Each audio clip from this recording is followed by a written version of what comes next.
In this video, we will be looking at reflection of waves.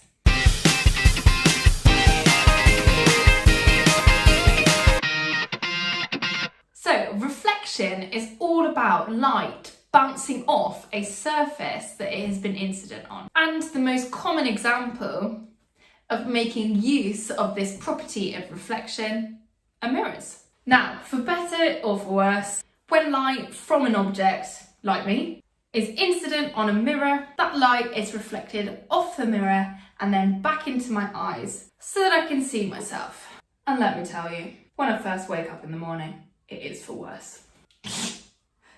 So, light that is reflected off surfaces follows the following law. The angle of incidence of your light is equal to the angle of reflection of your light. Let's represent my plane mirror by the following lines. This is my surface. Now, when we're drawing ray diagrams, which show the direction of light waves, we very often need to first put what we call a normal in. A normal is just an imaginary line, but it's a line that is perpendicular to my surface, like this. Now, if I take a wave of light heading in this direction towards the normal and it's reflected off my mirror, then the angle between my incident ray and the normal should be equal to the angle between my reflected ray and the normal. That means if my light hits my normal at a larger angle, then the angle of reflection will also be larger. And you get different types of reflection. A mirror shows something called specular reflection. Because the mirror surface is smooth, then all the normals on my mirror are parallel to each other, and all the light is therefore reflected in one single direction. However, on a rough surface, you get something called diffuse reflection. Now the normals are all at different angles, and my angle of incidence still equals my angle of reflection for each individual ray of light.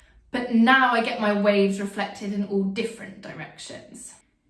An example of a rough surface would be a piece of paper. We often think about reflected rays as echoes, and we might need to use the idea of reflection to do some calculations. I think it's best to see this in an example. Ooh, that's my mirror. Luckily it hasn't smashed, because otherwise that would be 7 years bad luck.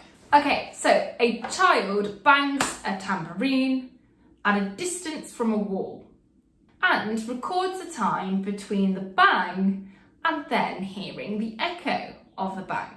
The time between the two is 1.3 seconds. How far is the child from the wall? Okay, so we have to use the idea of reflection here. Sound waves will travel from the tambourine to the wall and then back to the child.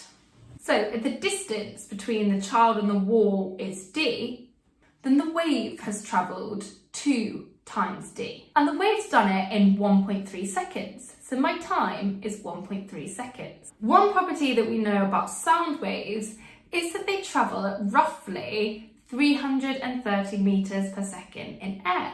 So that's the speed of my wave. Okay, so speed equals distance over time, or speed 330 equals 2d divided by 1.3. 330 times 1.3 is 429, which gives me a distance of 214.5 meters from the wall. Okay, hope you found that helpful. Please do download the notes. If you enjoyed the video, please do give us a like and subscribe and follow for more videos.